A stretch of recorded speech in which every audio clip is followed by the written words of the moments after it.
Your Work Fit is sponsored by Hudson Davis Companies.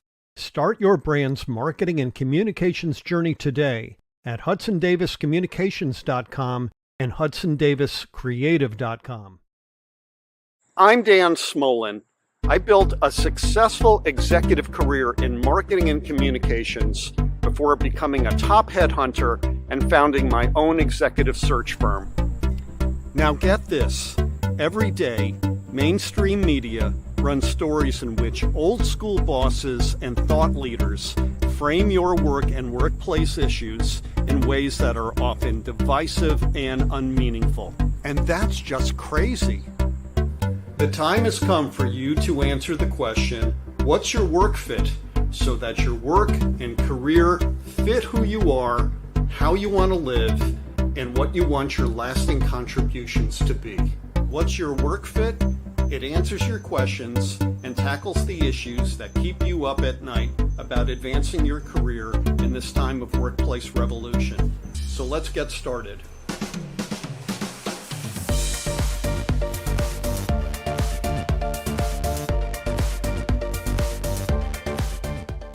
Hey, good day, everyone. Dan Smolin here.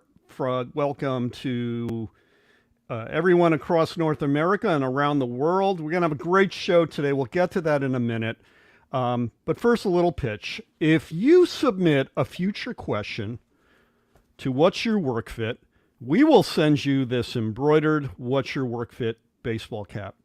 As many of you know, our shows have as their lead question ones that are submitted by our viewers, things that are keeping them up at night. So what's keeping you up at night? Tell us. Send me an email at dan@dansmolin.com. And if we decide to use your question, we will give you a hat tip on a future show and send you a baseball cap. So that's it. Let's get right to it. I want to introduce to you all our guests, Diane Gayeski and Corinne Murray. Diane is the Dean Emerita and current Professor of Strategic Communications at the Park School of Communications at Ithaca College. And Corinne is the founder and CEO of Agate, and both are esteemed thought leaders in the future of work and employee experience. And we're going to get to today's question in a moment, but first I want to tee up this element, which is, how can we reimagine the employee experience? If you're like me and you spent the first 15 years of your career commuting, this is what the Connecticut Turnpike looked like on any given day. This is what we're going to be talking about today. But now we're going to just go to the question that was posed to us by our viewer, Giselle, who says she is the de facto people manager in her company. She's been tasked to take on employee experience, but wants to do right by it. And listening to her company president and the head of HR, their ideas seem to be, and as we're showing here, theme event programmed. They wanted to have like a summer camp type of thing.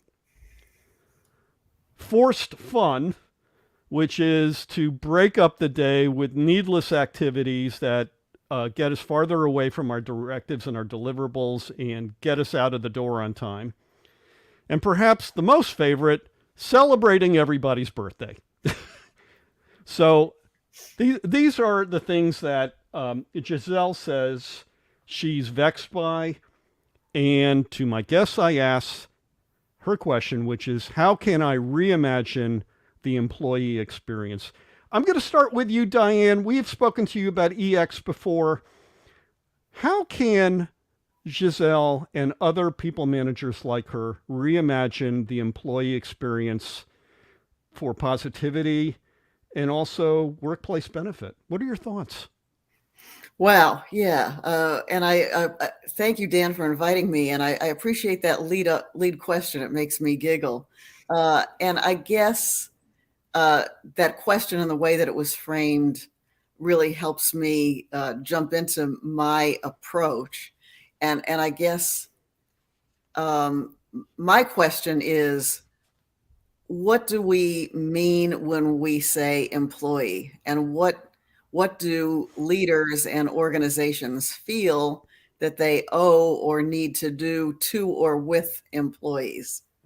I guess, my own career has been shaped a lot by having two jobs. One, as you mentioned, being a professor, then dean at Ithaca College, and then running my own small consulting company. And in both of those, I had a lot of independence and a lot of authority and responsibility. As a college professor, you pretty much have to figure out on your own how you are going to meet the goals of excellent teaching and service contributions and coming up with your own successful research agenda. And I look in contrast at that as how most corporations treat employees as a very paternalistic kind of feeling. And I think that's where you get the sort of themed summer camps and the forced fun and all that is, it's like the employees are our children and we've got to do these kind of fun events for them. And it's not only this sort of entertaining now that people feel they've got to do, but it is prescribing their career path and prescribing what training they need to take and what they need to do. And I guess I when I work with clients, I often ask them a provocative question about, well, what would it be if you treated everybody like they were a contractor and not an employee? Interesting. So start off with that. I want to hear what Corinne has to say. Right. Now, Corinne's experience, as we indicated, she's not an academic, but like you, is an entrepreneur. And unlike you, she came out of the real estate space. So I'm really interested to hear her take on this. Corinne, go for it. Well, I think I wear a couple of different hats in the real estate world. I'm a little bit of a misfit toy in the industry because so much of how I think is very people-centered. So Diane, all those questions I would be asking all of the same. There's actually there's a Hidden Brain episode from years ago that was called Kindergartening, and it's about it's about a childhood development dynamic that's called the carpenter and the gardener. And so basically carpenters are really trying to engineer very specific sort of like tiger mom outcomes. And then the gardener is kind of just like, we're going to teach you how to be a good person and deal with your problems and be able to go and be autonomous. So I love whenever I hear hints of that come up. From my perspective, though, I think one, it just makes me happy that someone like Giselle is asking these questions and that there is any level of apprehension, because all that really gets published is around employee experience being hospitality, right, food and beverage, events, and, being a WeWork alumni myself, I have been to summer camp, and it was an experience. It was an experience. I wouldn't say that it really it didn't help me do my job any better. It didn't, to your point, Dan, it didn't get me any closer to being good at what I do. And so for me, when I'm working with clients and just in general speaking about this, we need to really think about, I'm kind of taking the other end of the phrase that Diane took. She wants to know, how are we defining employees? I want to know how we're defining experience. When you think about how folks who are in customer experience or, user experience, if we're talking about design interactions and things like that, experience is the touch of a button. It's that granular. Whereas employee experience, we paint with these really, really broad brushes. And so therefore don't get specific around what are the things that actually are measurable, have genuine impact, and then combined with the parentization or the sort of infantilization of a workforce, that's how we wind up getting parties and cakes and pizza and things like that, rather than here's a really, really tight and solid onboarding process that's going to help you know who to reach out to for certain things. And, here's where you store your files. Here's where you do all these things. And also, we're not going to expect you to memorize it. And so it's really easy to access. So all these things that reduce friction is where I believe experience really is and belongs. But that's harder and less exciting to write about than big banner events and, beautiful food and beverage offerings and things like that. So we're kind of a rock and a hard place of the nuts and bolts of experience are not shiny and,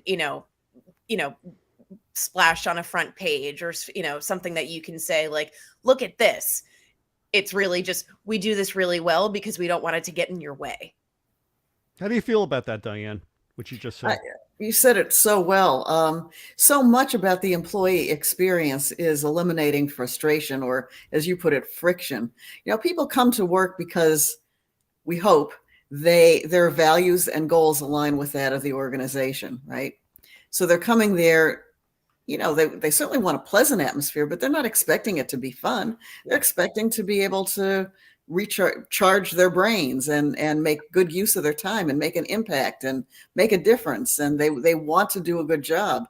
And the big part is eliminating friction, distractions, these sort of annoyances, and giving them freedom and autonomy and allowing them to grow. Yep. And so, in fact, a lot of what we're seeing in some of these futile attempts to kind of create a fun culture is exactly opposite of those goals of the employees. Yeah. And so you're right. A lot of it has to be a lot more granular. You have to look at I think the big question is, what would allow you to do your best at work? What would allow you to be your best? How can we expand your skills and capabilities and impact? And what is it that you want to impact, and empower employees to make those decisions and then make those changes? It might be little changes, even in terms of the workflow of the IT systems that they need to work with, right? Might be little changes in terms of the layout of the office space, or a variety of office spaces that actually are a better fit with the various kinds of tasks that they need to do. And so I think it needs to have a much more engineering approach and a less of a party approach. I couldn't agree more. Yeah, it's a really interesting thing, because I think at least for the real estate world, I think because hospitality and event production is, they're cousins to the real estate industry. I think that's how it got encompassed in the real estate world as it exists today. That being said, and it's interesting how you framed it, we should be designing environments, both digital and physical, that aid in the production of work, because that's what we are here to do. And, the idea is that everyone is here because they want to accomplish something. And I, just as you were talking, I had this, question pop in my head of, perhaps over the past 10, 15 years, the employee indulgence that, I think a lot of companies have normalized. So like the Googles and Facebooks, where you could literally go into one of those campuses in the Bay Area and stay there for a whole week and not miss a beat. You would have access to showers, you'd have access to gym, you'd have access to food all the way around. No. You could even drop your kid off at daycare, do laundry. You could live your whole life there. And so I think pulling all these real elements of life and putting them into sort of a candy land has warped our perception of what is reasonable. And it's almost been a red herring of, sure, we'll just throw money at this because this is actually easier than fixing the more fundamental, unsexy problems that really will aid in great innovation or just good work being done. It doesn't even need to be groundbreaking, just doing what you set out to do and doing it in a, I'm always wary about using the words productive and efficient, because humans are not actually designed to be either of those things on a consistent basis.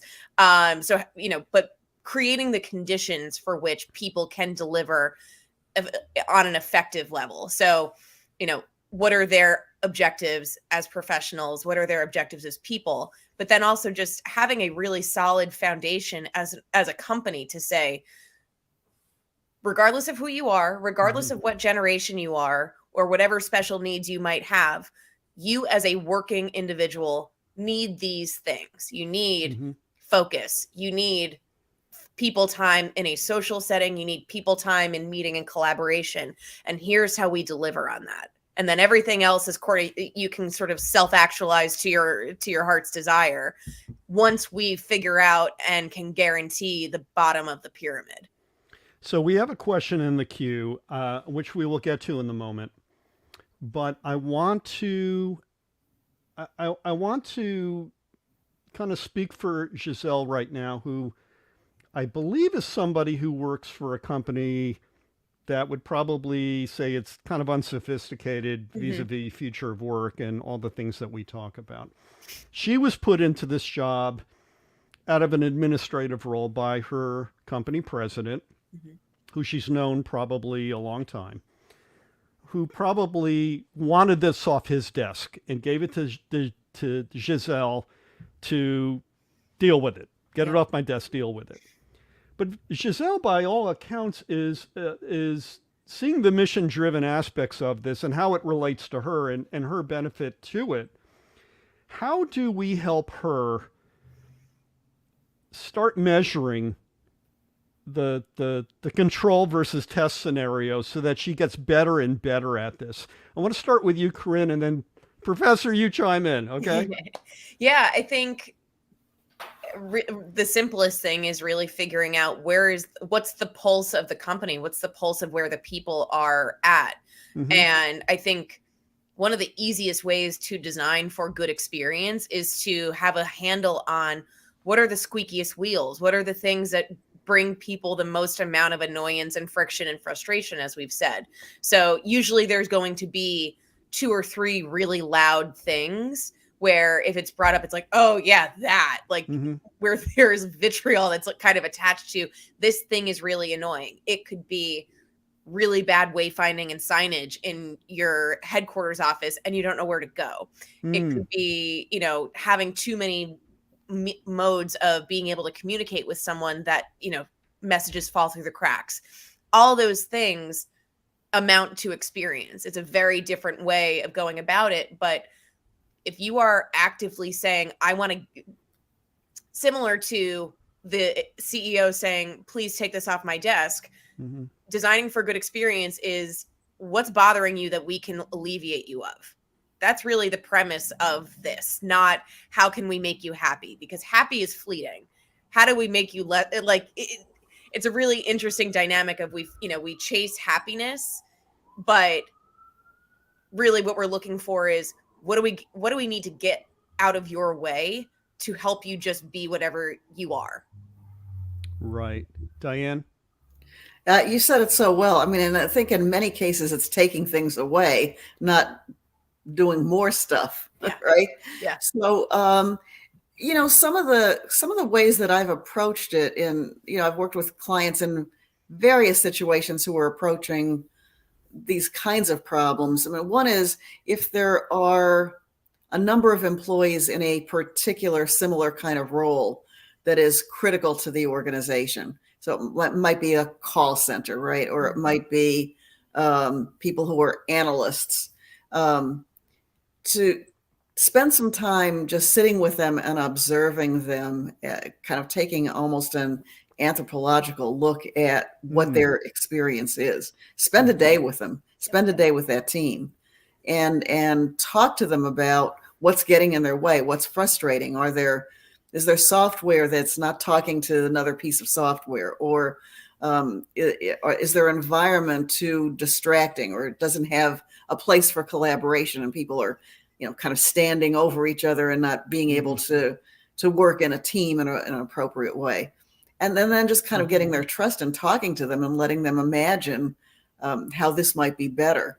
And I think, just even having some small wins. I think the biggest thing in an employee experience is letting them know that you care and that you respect them and you're going to take their advice. And so even the process of the analysis is a good first step in improving their experience. Should Giselle, to steal an educational term, scaffold the experience set and the expectations of employee experience? Should she start very basic maybe it's to do less bad in the organization. Right.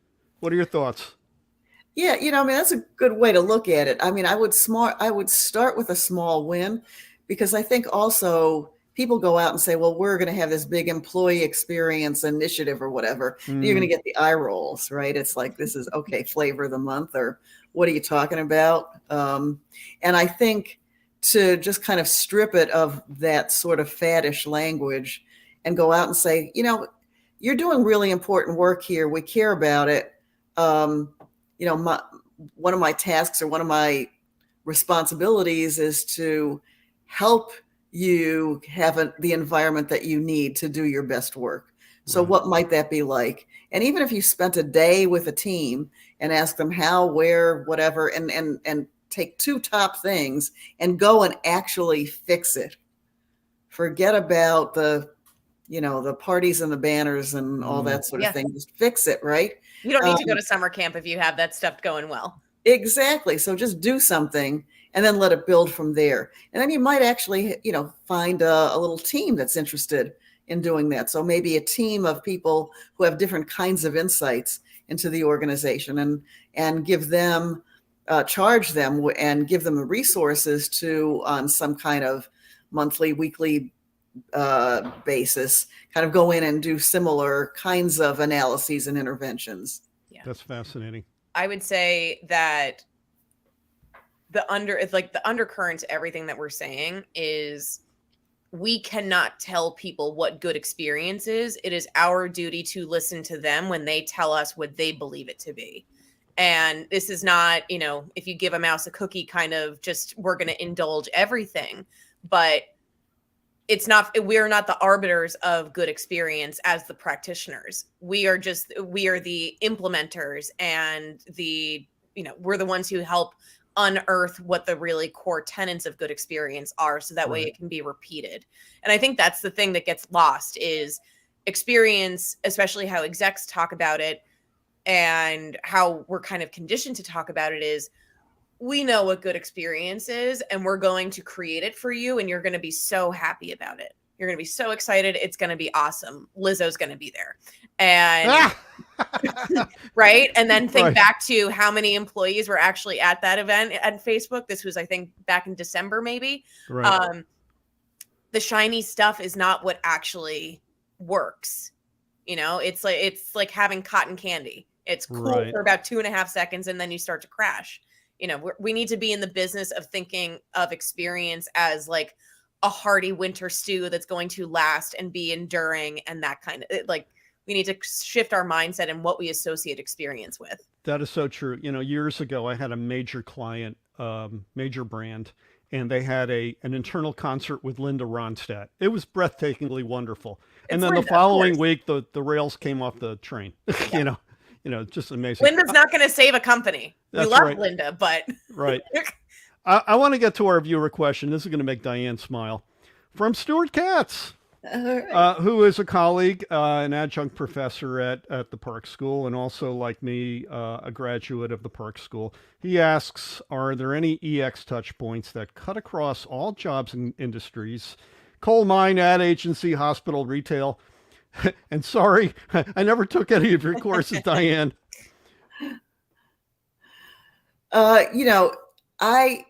I think the most important thing is your first impression, right?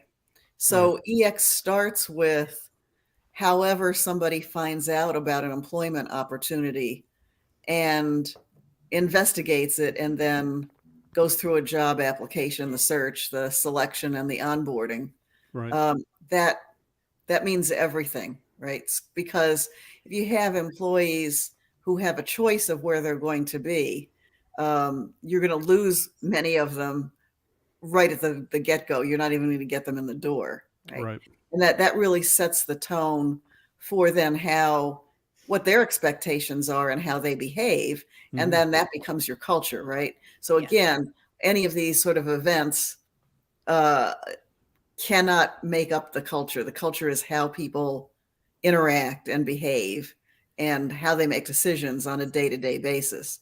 And so that starts from the very beginning. So I would say those touch points at the very beginning, they absolutely do cut across all industries.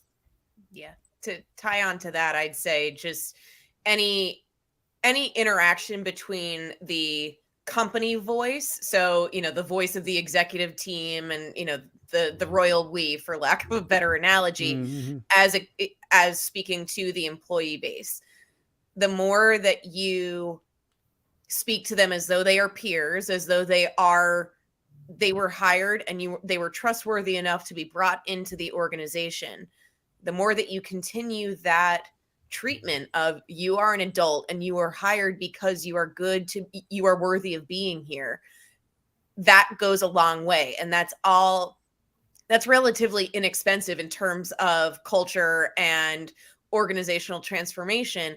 It's simply just how you speak to people. Do you treat them like they're adults? Do you speak to them like they're children and they can't be trusted with more than 2 bits of information at a time? Like, there are ways to balance we can only tell you so much at this moment, with there is more to tell, we just can't tell you yet. And I think, my change management background too, that's another very sensitive area of, how do you bring people along for the change, but also tell them that the change is happening and they don't have a lot of agency in it. So I think the more that you can just remember that these are also adult human beings who are here to do a job just the same as you, I think that is the thread and needle that Diane was talking about at the beginning, in the first interaction with an organization, carrying that all the way through until it's the day that they hand in their laptop and their badge. Right. That's employee experience, is that the moment you apply for a job to the moment that you hand your badge in. And there's a lot more than parties there. So Corinne, go ahead. I want to follow up on what you said in terms of the kind of corporate voice. I would often do analyses of that, and kind of look at what the underlying tone is. And all 3 of us have the experience of being consultants. And one of the things that often made me sad is I'd go into an organization and there'd be peers who were in, corporate training or corporate communications, and they would tend to resent the consultant being brought in, and with good reason. Yeah. In many cases, because I was brought in and acknowledged for my expertise. I was told the problem. I was given access to a lot of information, and then I was told what to do, but I was not micromanaged. I could do it when and however I wanted it. And if it took me 3 days or 3 minutes, they didn't care as long as they got the results. They don't treat their employees that way. No, there's a lot of we forget that companies are risk assets. Everything that's done is to maintain status quo, to avoid risk, avoid financial risk, avoid legal risk, all of those things. Those are the top priorities for businesses, other than staying in business.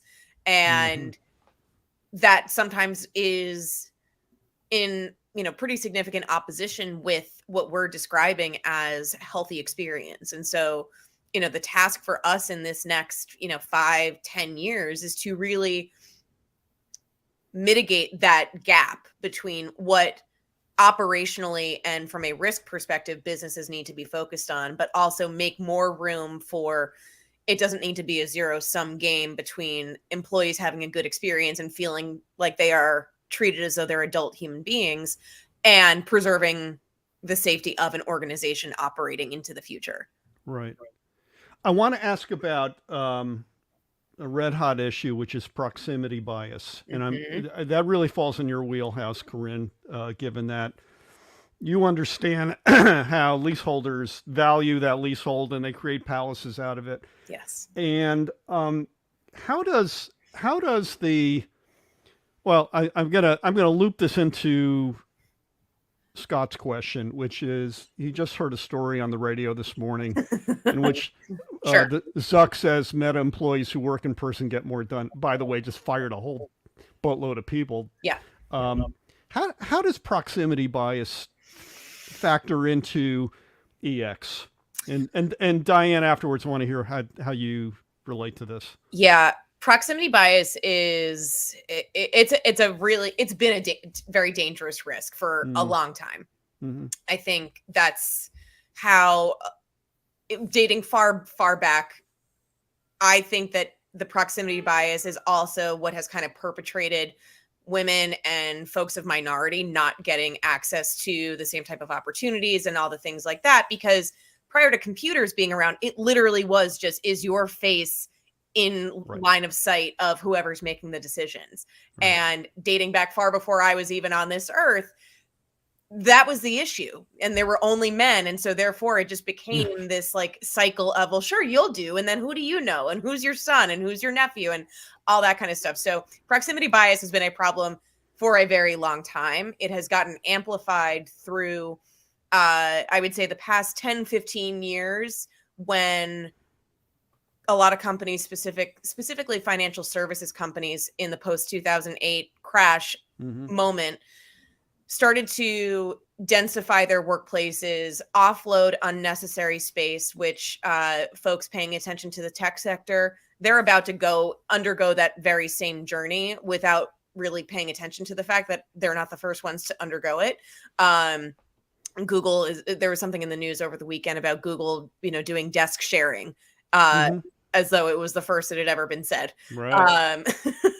But I think proximity bias, now that we have not just, we can choose our different environments within a workplace, like from an activity-based working perspective of, I need to go focus, I'm going to go to the focus area, or I'm going to grab a coffee, that kind of thing. Now that it's, I'm at home, or I'm at a coffee shop, or I'm in Portugal, or I'm in the office, the old guard, and not even just older folks, people who have been indoctrinated into that old guard way of thinking. So think about like a sales floor, or, things that really are reliant on the paired programming aspect of work. They haven't been curious about, well, how can we get more flexible? It's really just been like, we're going to stay the course. And unfortunately, those are a lot of the decision makers. I think that this is probably one of the bigger threats to flexibility and the fluidity of where we work and when we work. But I also think we are paying much more attention now to, what does productivity actually mean? This is actually something I'm doing a lot of research on, because we still measure it the same way that it was measured in a Ford factory. And, I was twisting the nuts on one thing, and Diane's hammering on one thing, and Dan's, polishing another thing. That's not how our work days go. So the measure of productivity is completely bunk in the world of knowledge work. So I think we're going to have a little bit of a regression before we have progress, but the regression is forcing us to get better about how we measure what actual productivity and getting things done actually looks like. Because part of the biggest problem with hybrid as it is today is it worked out the geography of hybrid of, these are the days I go into the office, but it hasn't figured out any of what activities are best suited for when we are physically together. What are the activities that we can survive if they're virtual entirely or virtual some of the time? That, I think, is the next iteration of what hybrid is. And I'm going to just keep talking about it until I see it come into existence. So this is just me putting it into the world. Well, I'm glad you are, Diane. Yeah, great question, great discussion. I'm totally with you. I also am kind of fascinated by this productivity question, and I really find, I think the bias of many executives is actually that people are more productive at home, because what happened in the pandemic, as nervous as everybody was, right? When people got sent home, they were cranking out a lot of stuff, whatever that stuff was. And I think for a couple of reasons. One is it's kind of the novelty of it, and people were afraid of losing their jobs. So they were working really hard to make sure that they were being productive in whatever concrete way they could measure that, right? Also, they were not subject to distraction. So they were cranking out a lot. And I know, especially when I was dean, I would hear this from a lot of my colleagues. If we had to really write some kind of long, thoughtful report, we would often say, I need to work from home today because I need to get this done, right? We hear that. Well, why do we say that? Well, because we want to avoid the distractions. And maybe we want to be in a comfortable place when we can eat when we need to eat and just kind of crank through. You can't do that at work. So I actually think that what I worry about is that people are being sent home because they think they can be more productive, where they've come up with these sort of numerical measures of productivity. And what we're finding is that what is missing in organizations is innovation and creativity and mentoring and growth, because that's what happens when we are, quote, interrupted from our work. Yeah. So what I worry about is that people are getting into a mindset of just trying to measure everything in some kind of numerical way. How many whatever reports did you crank out, or calls did you make? Yeah. Rather than looking at maybe you shouldn't be doing those reports at all. And if you were around an environment and were BSing with people over the proverbial water cooler, you'd come to that conclusion, and you'd come up with a better way, or you'd come up with those big questions. So there has to be a real balance.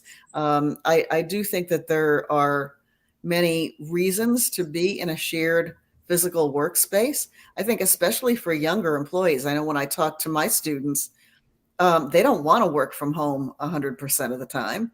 They know they need that kind of mentoring and face time with people, and they want to get out of their little apartments. But there has to be a better way to look at performance. One of the things that I teach, one of the associations that I belong to, called the International Society for Performance Improvement, is based on some foundational work that tries to define performance as being accomplishment of worthy objectives and things that make an impact on the organization.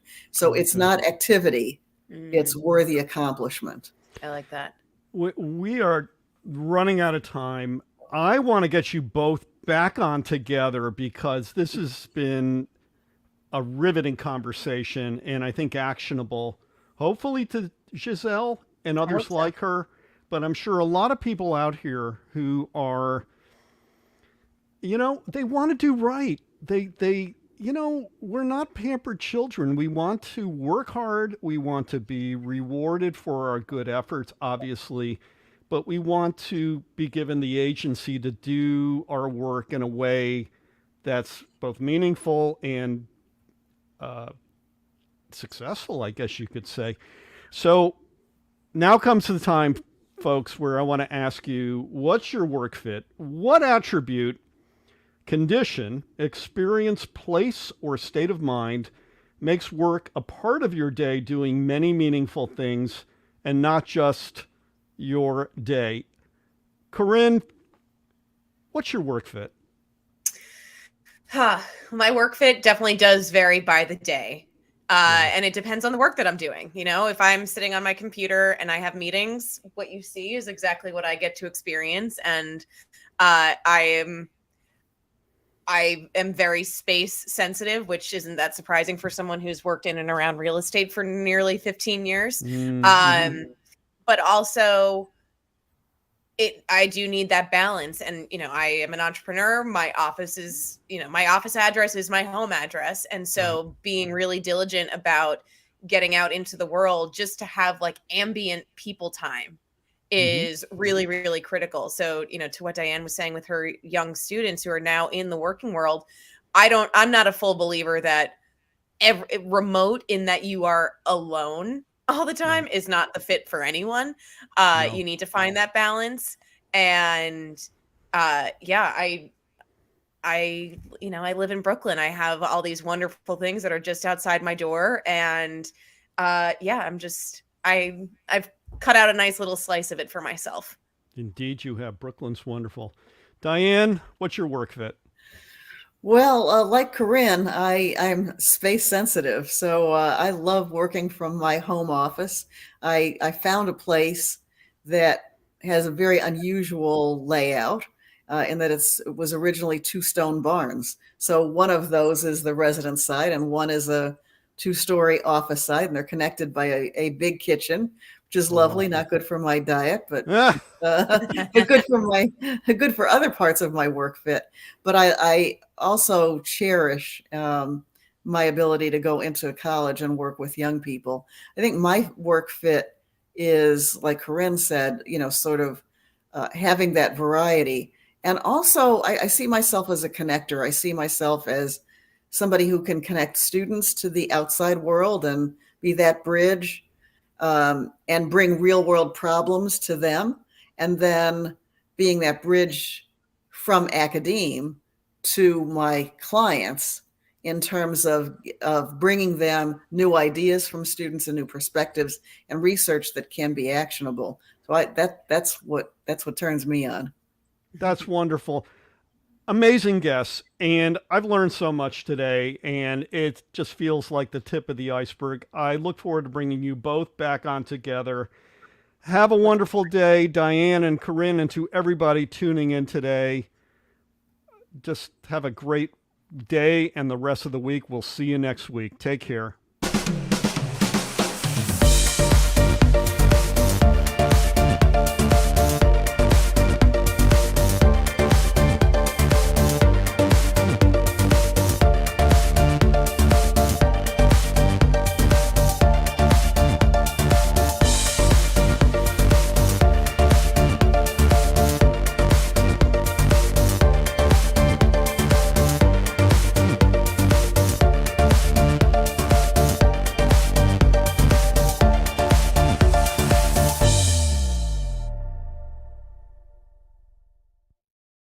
Hey.